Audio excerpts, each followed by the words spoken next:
Hello, wonderful. It is Sarah, and I'm here with Tom MacKay, who is a psychologist, psychotherapist, and lecturer in counseling and coaching in the UK.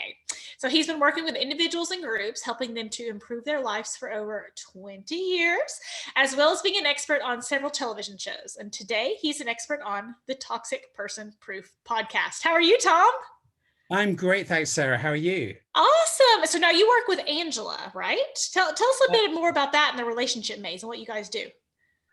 Well, it was around about in March. We decided to put together an online course in helping kind of people either looking for relationships or people in relationships improve their relationships, because it's something we're both really passionate about. Because I think it's one of those things that, particularly over the pandemic and in lockdown, people in relationships, there's been a real strain where you kind of, you're stuck Oh my gosh. Yeah. So me and my husband, I told you a little bit before we hit record, he usually travels for work. So he's in London or wherever, Poland. I mean, he's everywhere. And so we went from him being gone 4 days a week to us both being at home, working from home, and the kids virtually schooling from home. Right? Wow. And we have like an amazing relationship. I do so much relationship coaching myself, right? We have a wonderful relationship, but that's a big change. Yeah, absolutely. Yeah. I think that's the thing. Is like, some people can thrive in it, but at the same Yeah. time, it's such a change. And I think, any sort of change can be challenging. Yeah. And, it's one of these things where when we're kind of stuck 24/7 with the same person, even when things seem to be good the rest of the time, it can be a really challenge. So we decided we were going to put together this online kind of program and helping people to improve their relationships. Because we spent years as psychotherapists doing kind of couples coaching, couples counseling. And also because I see you're an NLP master practitioner, and for many years I ran NLP trainings as well. So I kind of, it's something I really love doing, kind of helping people transform. I love it. I love it. And it's the transformation space, right? And we don't think about the effects our relationships have on our whole life. But if you're miserable in your relationship, you're just miserable, right? It's hard to compartmentalize sometimes. Yeah, absolutely. I mean, it's that whole system of our lives is that, Yeah. everything is connected. And, if we're not happy in our relationships, it will have an effect on our work. Again, if we're not happy in our work, it will have an effect on our relationships. And I think we see that a lot where the strain can come into relationships where maybe it was strong before, but if somebody loses their job or they have sudden money issues, which again has been another problem in the pandemic, suddenly that can put a strain on the relationship. And then it's about, how do we build that connection again, or how do we get through this? And I think you brought a really important point. Okay. So you were talking about outside stressors putting a strain on the relationship, not a relationship where the two people, like it's the internal stuff going on with the people that's the problem. And I think that's a really important note. Sometimes you get in relationships, it's like, man, that person's just a real bleep, and that's very different than I've had this wonderful person, this wonderful situation, or even okay person or okay situation. And all of a sudden, 2020 hits and we're fighting about finances and stuff. Do you feel like that's an important distinction as you do couples counseling? Yeah, absolutely. And I think there's two things to what you said, is that, sometimes people get into relationships and at the beginning, when we first meet somebody and we've got these rose-colored lenses, we see them through and we think they're really wonderful. And we don't really see who they are until we get into that relationship. And sometimes people stick in that relationship and they spend a lot of their time working, so they don't have to kind of confront some of these challenges face on. Whereas if they're stuck indoors all the time, suddenly that does become an issue. And that's when that the issue is between the two people.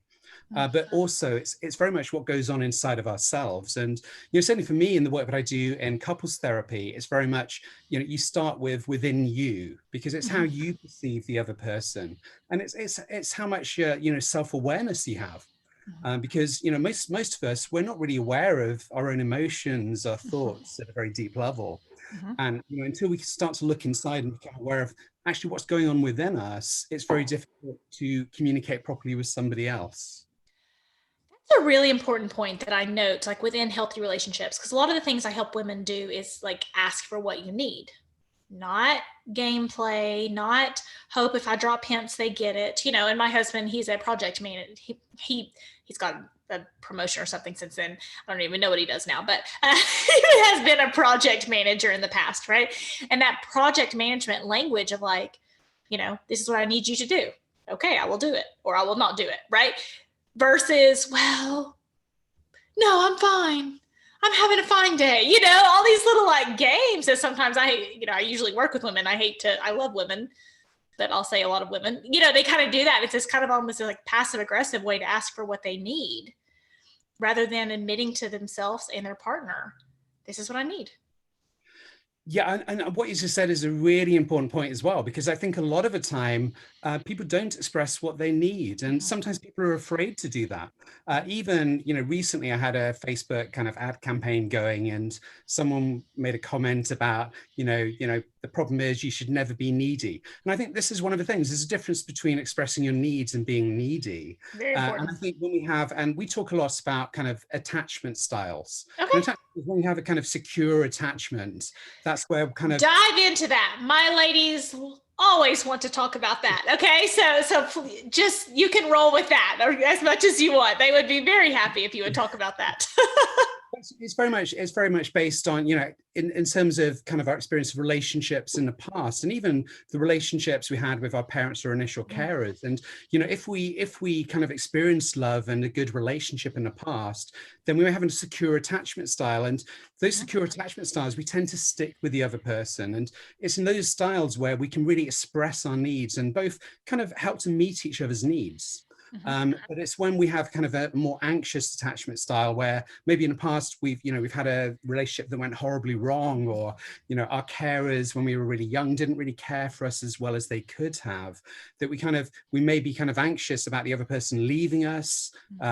We may seem needy to the other person because we think the other person's always going to leave us, so we kind of constantly, every time that person goes out that door, we're kind of texting them, we're kind of worried about, are they seeing somebody else?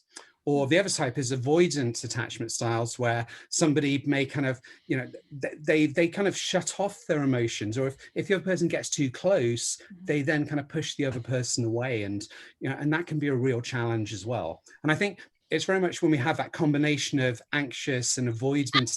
That happens all the time, right? Yeah, and on the dating scene, one of the problems is, on the dating scene at any point, particularly on online dating, a huge number of people are going to be anxious or avoidant.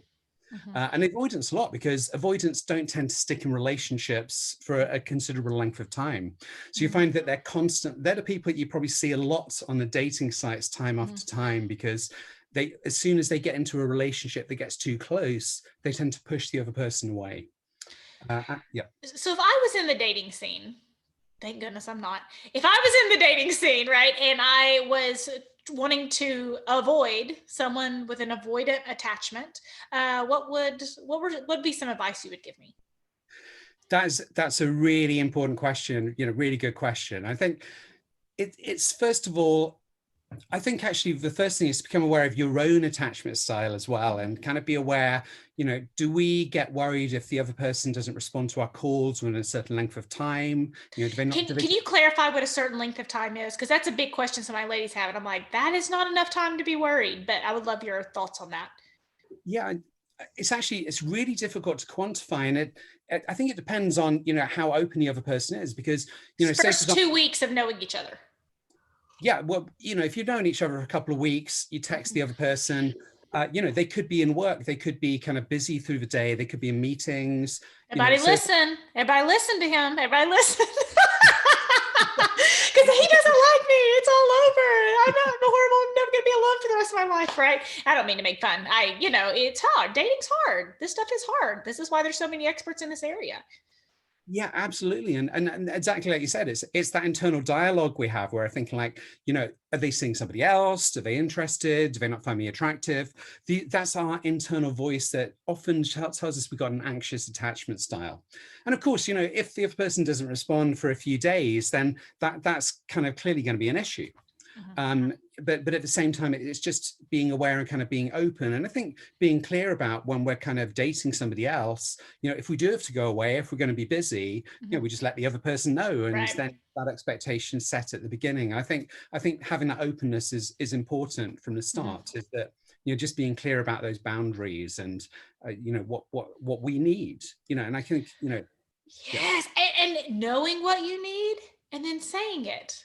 Hey, it was kind of weird when I didn't hear from you for 2 or 3 days. If that's going to happen again, can you just kind of give me a heads up? That's it. Yeah. Right? That's simple. That's simple. They're going to give you a yes or no, and then you'll know, right? Yeah, absolutely. And I think that's the thing, is that, if you don't hear from the person for like a day, a couple of days, and that's a consistent thing, then, that's probably a problem. It probably is a sign the other person is avoidant. The other signs might be that the avoidant people don't tend to talk too much about emotions. They tend to avoid anything where there's kind of conversations to do with deep emotions. Also, if they ever talk about past relationships, if that person doesn't seem to ever have had a long-term relationship, that's probably a good sign that they're avoidant as well. I mean, the problem is there's always exceptions to the rules. And I think it's too easy to jump to conclusions too quickly. But at the same time, we need to be aware. Can you say that again? Just in case a woman was like listening in her car and like looking out the window or something.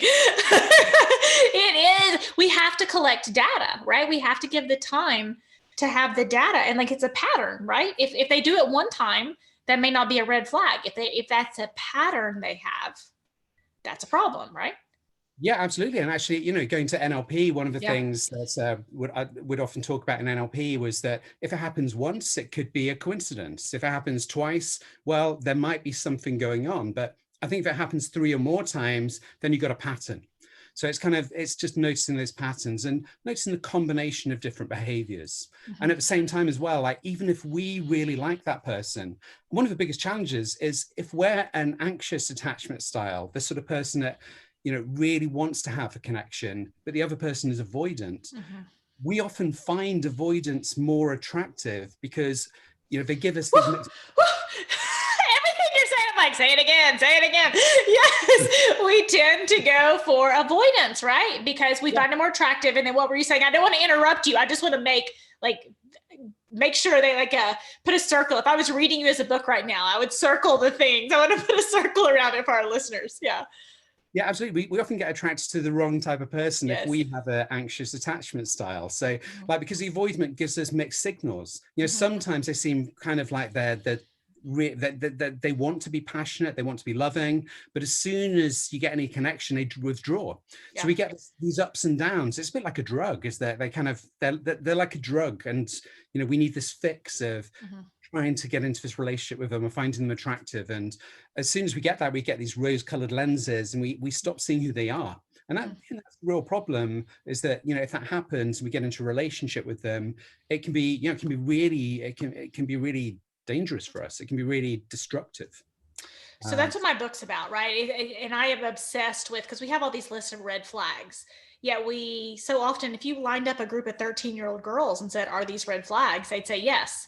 You line up that same group of girls at 43, and it's like, well, but maybe had a bad childhood. Well, but maybe this. Well, and it's like, what's happening? It's not that we're not seeing it. It's that we are talking ourselves out of seeing it.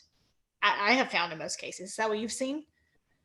Yeah, absolutely. And actually at the beginning of relationships, when we start to get involved with someone, also our brain releases chemicals like oxytocin, which actually kind of alter our perceptions. So we start to see this person as being, they're so similar to us, they like the same things. And, this is the most amazing person I've ever met. And, then suddenly 6 months later, when that kind of those chemicals wear off and those rose-colored lenses start to fade, we start to see, actually this person isn't similar to me.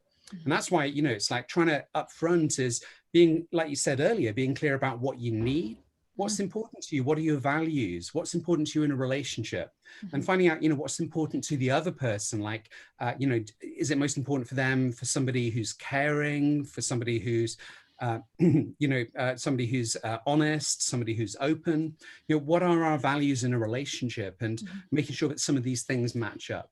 I had a call today and I was like, what are your values? What are this? And in her situation, she was saying, I really want him to go to church. And I said, okay, what does going to church signify for you? Like, what value system are you hoping to get because he goes to church? And really asking her to break that down, just like what you said. So I want to point that out. Some of my top things were I needed someone responsible. Like, I do not want to mother a man child. Like, that is like a no for me. And I actually had someone when I was on the dating scene. I had this guy and he said, "You're going to have a horrible time dating." And I was like, "What?" He goes, "You're a good conversationalist, you're smart, and you're intelligent, and you're cute," or something. I don't know what he said, but I was like, that's a problem? I didn't realize this was this. I thought that was like maybe a good catch, not a bad catch. And he said, most men just want a mother. And it was a very blanket statement. To say most men, whatever, seems pretty unenlightened, but I was like, I don't want a man child, that sense of responsibility, and saying, I want a good guy versus I want someone who's responsible. I want someone who's decently predictable. Right. And I want someone who's a good communicator. Like, that's so much more clear than I want a good guy. Yeah, absolutely. And I think it's exactly like you're saying is, those values are so important. And it's also, as a guy, I think it's important that, that there's guys, we also can express our needs too. And that doesn't make us, that's different from being a man child. It's that we all have needs. And I think, in terms of making sure the relationship, we have that deep connection is, particularly in a secure relationship, is we can express those needs in an open and honest way. And just find ways to kind of make sure we meet each other's needs. And actually going into what you said as well as, as relationships develop, part of being in a relationship is being comfortable with separateness as well. Yeah. Is that initially you want to be together all of the time, but that's the point where actually we need independence within that relationship as well. And it doesn't mean we're not with them. It actually can mean we're more connected to them, but we know that we're safe in that relationship. We know that we can kind of pursue the things that are important to us, and our partner can pursue the things that are important to them. And it doesn't mean we're kind of like apart as a couple, but it means that we're secure in that relationship, and it can bring us even closer. I love that. And I love that you clarified my man-child statement. And because one of the questions I was going to ask you is, because I do feel like there's we do men, and I am making a generalization right now. I remember talking to a teenage boy, and I said the only emotions we give men permission to have are happiness or anger. And that I was talking to another man, and this teenage boy shot up and said, "Yes, you are exactly right."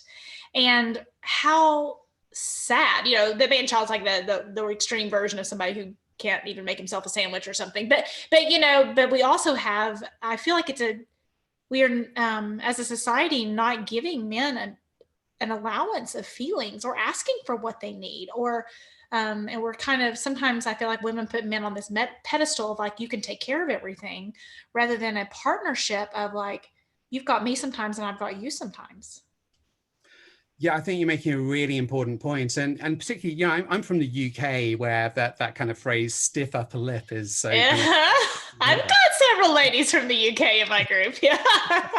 So it's like where that, it's even more kind of inhibited in expressing our kind of feelings. Whereas if you go to somewhere like Italy, men are more expressive, maybe. It's so different cultures, we have different kind of permission to express our emotions. But I think in the UK, something we've seen over the last 10 years or so is that because men are so kind of, we're taught so much to hold our emotions in, we see even a rise of things like suicide rates, because if we try and hold these emotions in and ignore that something's going on inside of us, it can cause real problems, to our mental health, our emotional health, our spiritual health, and in relationships as well.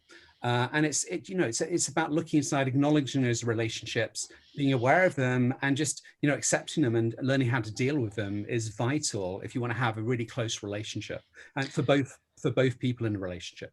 Well, and I would love to know, how would someone know the difference between a man who was, told to have a stiff upper lip or something? Maybe just, my husband's not super emotional. He's not like, he doesn't want to talk about his feelings all the time, but he's kind, right? And he's not avoidant. So how would, if someone's on the dating scene, would they know the difference in a man who maybe not want to emotionally vomit all the time, or maybe have a stiff upper lip, or appear to be manly, or as someone who's avoidant?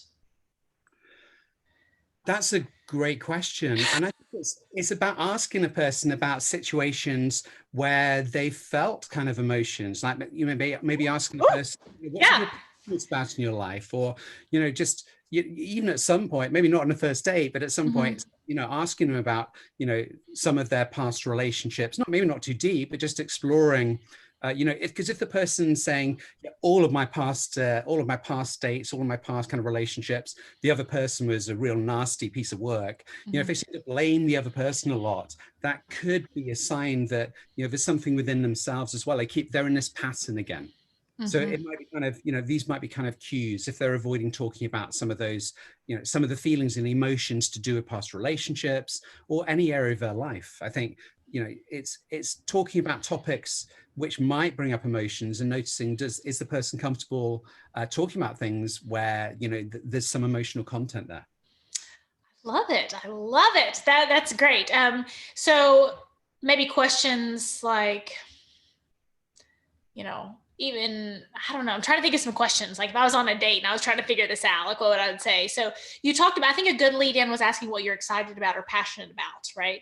Maybe like a perfect day, and see if a perfect day was connected or a perfect day was disconnected, maybe something like that. Yeah, absolutely, like that. I mean, it could even be things like, finding what do you find, what do you find some of your biggest challenges are in your life, or Yeah. what do you find some biggest challenges have been at work, or, Mm-hmm. even after 2 or 3 dates, maybe, exploring. So in the past, what are some of the kind of biggest challenges you found in relationships? Yeah. Yeah. Exploring some of those things. And I think feeling comfortable addressing these things, because often we think, well, maybe I shouldn't talk about some of these things too soon because I put the other person off.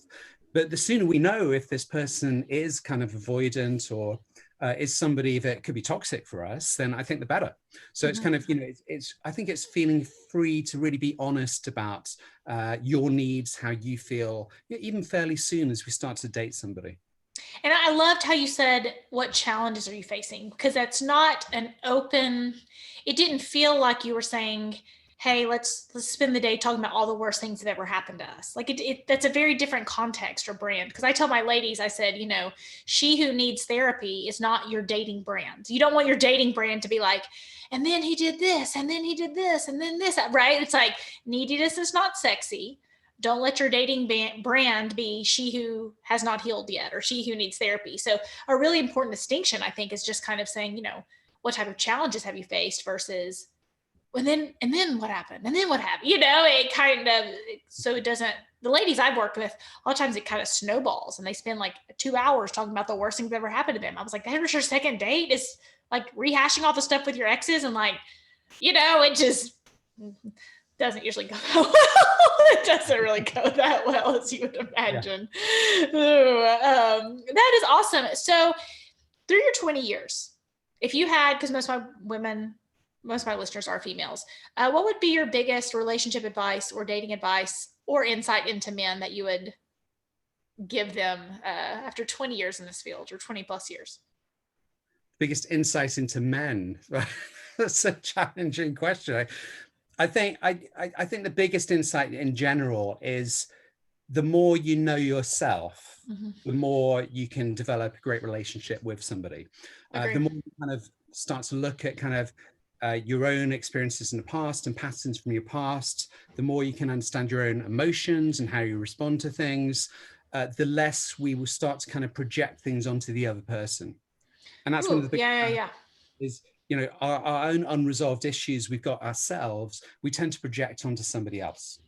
So I think, know yourself, feel more, as you know yourself, you get more confident in yourself. And when you're more confident in yourself, we don't have that sense that we need somebody just because we need somebody, if you know what I mean. So it's I do know what you mean. Yeah.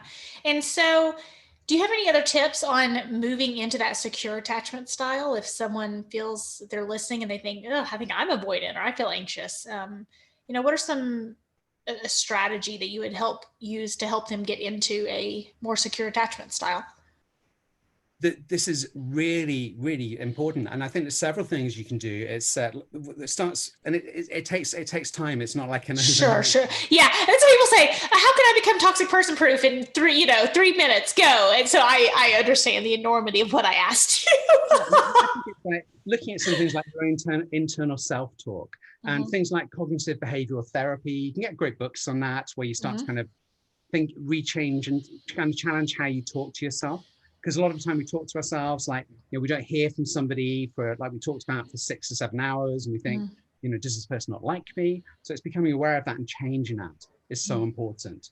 Things like mindfulness, because when we're kind of anxious, if we're more of an anxious attachment style, we get a lot of anxiety, and it's learning how to deal with that anxiety, and mindfulness is great with that. Mhm. One of the best ways to change your attachment style from someone who's anxious or even avoidant, and when I'm talking about anxious, it's kind of, another term for it is anxious preoccupied, and then we have avoidant. Uh, One of the greatest ways to deal with this is actually get into a relationship with somebody who's secure, Yeah. because it's found that if the other person has a secure attachment style, that they will respond really positively to, if we are kind of anxious at certain times, that other person acknowledges that and kind of doesn't kind of push us away. They Mhm. kind of they respond to it in a way that helps us feel more secure ourselves. And over time, one of the greatest ways to feel more secure yourself is to find somebody who is secure themselves, and then we develop more internal confidence and more of a secure attachment style. I love that. And just who we choose to do life with is such an important decision. I think that is what you just confirmed to me. I mean, of course I know it, but it's just such an important decision, right? Because they can influence so many things. Oh, absolutely. Yeah. Like you said at the beginning of conversation, it's the other person that we're with is such an influence in how we feel. That Mhm. relationship kind of it has an influence in all aspects of our lives. Mhm. Absolutely. Well, Tom, tell people where they can find more about you, more about the relationship maze. And Yeah, thank you. Yeah, so basically, to find out more about what I do, my website, well, our website is therelationshipmaze.com. And we Mhm. also have a podcast as well, the Mind, Body, and Relationship Maze, where we talk not just about relationships, but also about kind of mental health and physical health as well. Mhm. So that's probably the best way. We've just got kind of a Facebook group, well, Facebook business page, and Yeah, yeah. all that stuff. All the things. We all have all the things. Yeah. So check Tom out at therelationshipmaze.com.